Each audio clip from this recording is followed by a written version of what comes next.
வணக்கம். ஜவைஜட் from Javadupatti Pudur. Power writer அப்படிங்கிற YouTube channel மூலமாக உங்களை மீண்டும் சந்திக்க ரொம்ப மற்ற மகிழ்ச்சி. அத்தோட எங்கள் சேனலை சப்ஸ்கிரைப் பண்ணுங்கள், பெல் பட்டன் அழுத்த மறந்துடாதீங்க. அத்தோட எல்லாத்துக்கும் ஷேர் பண்ணுங்கள். ரொம்ப எதிர்பார்ப்பாக நடந்து முடியாத ஒரு கூட்டமோட சொல்லலாம். எதிர்பார்ப்பாக ஆரம்பிக்கப்பட்ட ஒரு கூட்டம், ஆனால் எதிர்பார்ப்பு இல்லாமல் முடிந்த ஒரு கூட்டம். நேற்று நடந்த பாஜகவினுடைய திடீர் ஆலோசனை கூட்டம் அமைஞ்சிக்கரையில் ஐயாவு கல்யாண மண்டபம் மகாலில் நடந்த ஒரு கூட்டம். ரொம்ப பேர் எதிர்பார்த்த ஒரு விஷயம், திடீர் ஆலோசனை கூட்டம். ஏன்னா ஒன்றும் ரிசல்ட்டே வரல. ஜூன் 4 அதற்கு முன்பே பாஜகவினுடைய ஒரு கூட்டம்ங்கிறது உண்மையிலே எதிர்பார்ப்பான விஷயமா தானே இருக்கும். ரிசல்ட்டு வந்துச்சு அப்படின்னா அது ஒரு வேறு விதமான விஷயம்.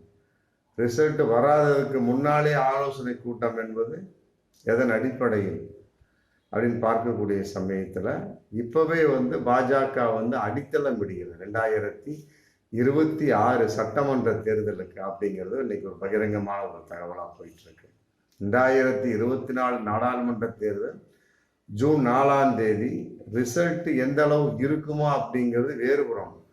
ஆனால் அதையெல்லாம் ஒரு பொருட்டாக எடுத்துக்கொண்டாமல் அண்ணாமலையினுடைய வெளிப்பாடு 2026 சட்டமன்ற தேர்தலை நோக்கி அப்படிங்கிற ஒரு வெளிப்பாடைத்தான் அன்னைக்கு நடந்த கூட்டம் இன்னை ஒரு முடிவாக சொல்லப்பட்ட பாஜக பிரமுகர்களால் எடுத்துக்கொள்ளப்பட்ட அங்கு எடுக்கப்பட்ட பல முடிவுகள் வெளிப்பாடாக தெரிந்த ஒரு விஷயமா இன்னைக்கு இருக்கு. ஆனால் எல்லோரும் எதிர்பார்த்தது என்ன அப்படின்னா, பாஜக நிர்வாகிலாம் பக்கமாக எழுதிட்டு போயிட்டாங்க. ஆமாம், இந்த ஆள் இவ்வளோ காசு அடித்தார், அந்த ஆள் அவ்வளோ காசு அடித்தார், அவருக்கு வந்த காசை எனக்கு அவர் பங்குக்கு கொடுக்கல, மற்றபடி போலீஸில் ரிப்போர்ட்டாக இவருக்கு மேலே இத்தனை கேஸ் வந்தாச்சு, அவர் அந்த அளவுக்கு இருக்காரு, என்ன அவர் வெட்டினாரு குத்துனாரு, காசு அடிமட்ட தொன்றா எனக்கு வரவே இல்லை, கட்டுக்கட்டாக காசு வந்ததா சொல்கிறாங்க, எங்களுக்கு எந்த ஒரு இதுவுமே இல்லை. இவர் என்னை எதிர்த்து போஸ்டர் கலாச்சாரம் ஒட்டி ஊரெல்லாம் என்னை கேவலப்படுத்தினாரு, அதனால் இவரை கட்சியை விட்டு நீக்க வேண்டும் அப்படின்னு சொல்லிட்டு பலவிதமான ரிப்போர்ட்டுகளோட பாஜக பிரமுகர்கள்லாம் நேற்று நடந்த அந்த திடீர் ஆலோசனை, அண்ணாமலை தலைமையில் நடந்த திடீர் ஆலோசனை போகிறதுக்கு போயிருந்தாங்க. ஆனால் ஒரே ஒரு வார்த்தை எடுத்தோன்னு அடிச்சுட்டார் அண்ணாமலை. பணம் சுருட்டல் சம்பந்தப்பட்ட வகை, மற்றபடி கட்சி மோதல் சம்பந்தப்பட்ட வகை பிரச்சனை இதெல்லாம் எதுவுமே பேசவே கூடாது.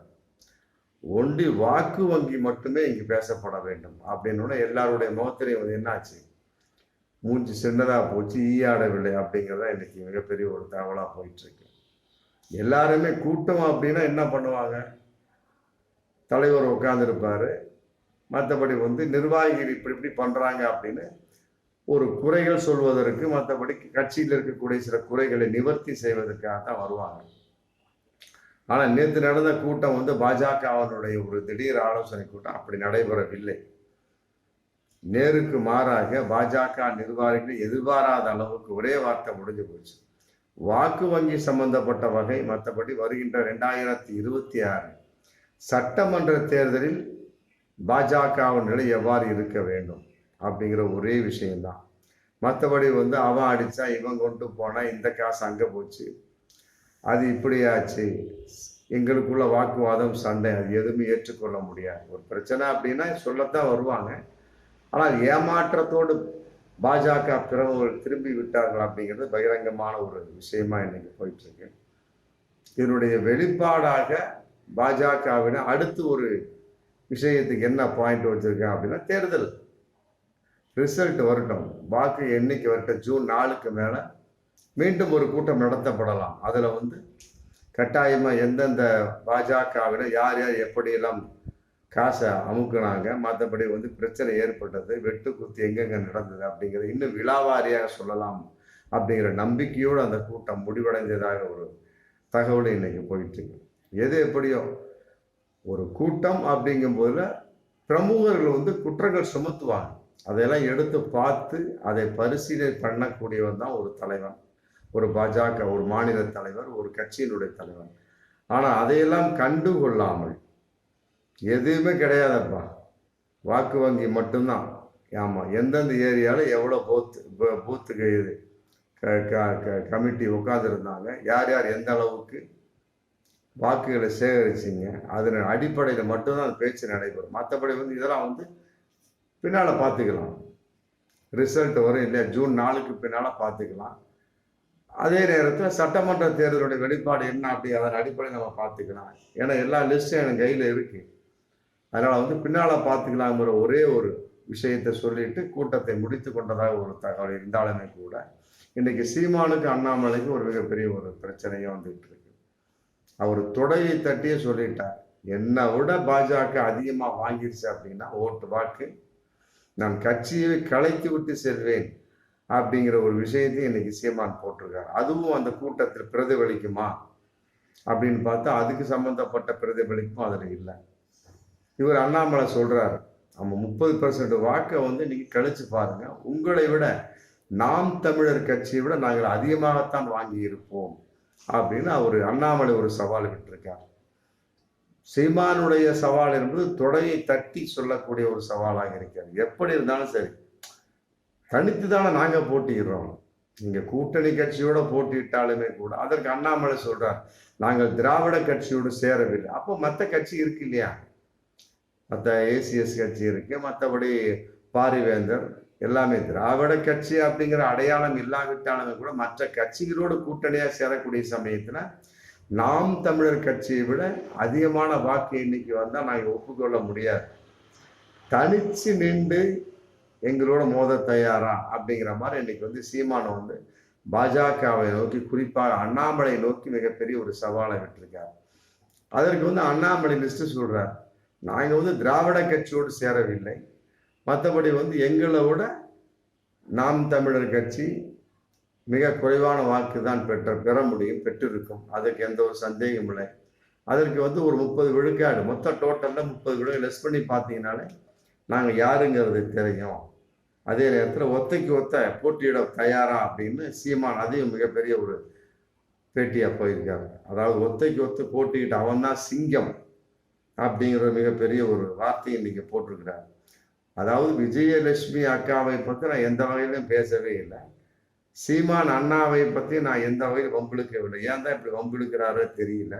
எப்படி வம்பிழுத்தாலுமே சரி, ஆமாம், நாம் தமிழர் கட்சியை விட நாங்கள் அதிக வாக்கு பெறுவோம், எங்களை அவர் நெருங்கவே முடியாது அப்படின்னு இன்னைக்கு மிகப்பெரிய ஒரு அறைகூலாக அண்ணாமலை விட்டுருக்காங்க. இதையும் பார்ப்போமே. அந்த கூட்டத்தில் தான் எந்த ஒரு முடிவும் எடுக்கப்படவில்லை. மற்றபடி சீமானுடைய ஒரு மிகப்பெரிய ஒரு ஆவேசமான பேச்சுக்கு அண்ணாமலையினுடைய வெளிப்பாடு எவ்வாறு இருக்கும் அப்படிங்கிறது நம்ம பார்க்கக்கூடிய ஒரு விஷயமா நம்ம வரக்கூடிய ஜூன் 4க்கு மேல அதனுடைய வெளிப்பாடு கட்டாயமாக தெரியும். எப்படியோ அதாவது வந்து எதிர்பார்ப்பாக நடக்க வேண்டிய ஒரு ஆரம்பித்த ஒரு கூட்டம், ஆமாம், பலருடைய எதிர்பார்ப்பின் விளைவாக ஆரம்பிக்கப்பட்ட ஒரு பாஜகவான கூட்டம் புசுவானமாக சட்டமன்ற தேர்தலை நோக்கி அப்படிங்கிற மாதிரி ஒரு விழிப்புணர்வு கொண்டு அதன் அடிப்படையில் நாம் செயல்பட வேண்டும் அப்படிங்கிற அடிப்படையில் வந்து இன்னைக்கு முடிஞ்சிருக்கு. அதே நேரத்தில் பலவிதமான போஸ்டர் கலாச்சாரங்களுக்கெல்லாம் ஒரு மிகப்பெரிய ஒரு தீர்வு கிடைக்கும் அப்படின்னு எதிர்பார்த்த பாஜக பிரமுகர்கள் எல்லாம் ஜூன் 4க்கு மேல, அதாவது ரிசல்ட் வந்ததுக்கு பின்னாடி கட்டாயமாக அதற்கு மிகப்பெரிய ஒரு சமரசமான ஒரு வெளிப்பாடா அல்லது கட்சியிலிருந்து பல பேர் நீக்கப்படுவார்களா அப்படிங்கிற கேள்விக்குறி கட்டாயமாக தேர்தல் எது எப்படியோ. இப்ப மீண்டும் ஒரு பிரச்சனையை ஏற்படுத்தியிருக்காங்க. ஜெயலலிதா வந்து இந்துத்துவவாதி அப்படிங்கிற கான்செப்ட், அதன் அடிப்படையில் ஒரு பிரச்சனை இன்னைக்கு போயிட்டு இருக்கு. கட்டாயமாக நேருக்கு நேர் மோத தயார், அதிமுக வந்து என்னோடு விவாதிக்க தயாரா அப்படிங்கிற மிகப்பெரிய ஒரு கேள்வி வச்சிருக்கிறார். எப்படியோ இதுல இருந்து டோட்டலா நம்ம பார்க்கக்கூடிய ஒரு சூழல், சீமானை நோக்கியும் மிகப்பெரிய ஒரு வாக்குவாதம், அதிமுகவை ஜெயலலிதாவை வைத்தும் ஒரு வாக்குவாதம்.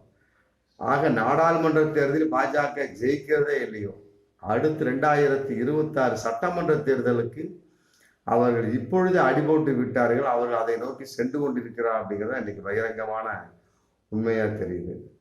பாஜகவை பொறுத்த வரைக்கும் நாடாளுமன்ற தேர்தலை குறிப்பாக தமிழகத்தை மிக பெரிதாக எடுத்துக்கொள்ளவில்லை. அதே நேரத்தில் அண்ணாமலை மாற்றப்படுவார் அப்படிங்கிற ஒரு விஷயம் இன்னைக்கு போயிட்டு இருக்கு. ஜூன் 4க்கு மேல கட்டாயமாக அண்ணாமலை பாஜகவின் ஒரு தமிழர பாஜக தலைவராக இருக்க மாட்டார் அப்படிங்கிற ஒரு தகவல் இன்னைக்கு பகிரங்கமாக இருந்தாலுமே கூட அண்ணாமலையினுடைய வெளிப்பாடு மிக தைரியமாக எது நடந்தாலும் கவலை இல்லை, 2026 சட்டமன்ற தேர்தலில் எங்கள் இலக்கு என்பதை போன்றது ஒரு நடவடிக்கையில அவருடைய போக்கு இருக்கு. பார்ப்போம். மேலிடம்னு ஒன்று இருக்கு, மத்திய பாஜக, அவருடைய நிலைப்பாடு எந்த அளவுக்கு இருக்குமா அப்படிங்கிறது வரும் காலங்களுக்கு கட்டாயமா தெரியும்.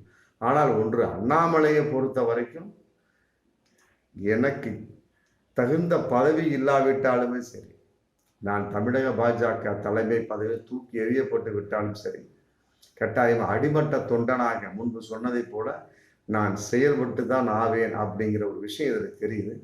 அதே நேரத்தில் சீமானுடைய வெளிப்பாடு எந்த அளவுக்கு அப்படிங்கிறதும், அவருடைய கட்சி பாஜகவை விட எந்த அளவுக்கு அதிக வாக்கு வங்கியை கொள்ள போகிறது. அதே நேரத்தில் ஜெயலலிதா அம்மையார் இந்துத்துவவாதி அப்படின்னு சொன்ன வகையில் அதிமுக பாஜகவுக்கும் ஒரு நேரடி வாக்குவாதம் ஒரே மேடையில் நடக்குமா என்பதையெல்லாம் நம்ம வரும் காலங்களில் பார்க்க முடியும். பார்க்கலாம் மீண்டும் அடுத்த வீடியோ. நன்றி.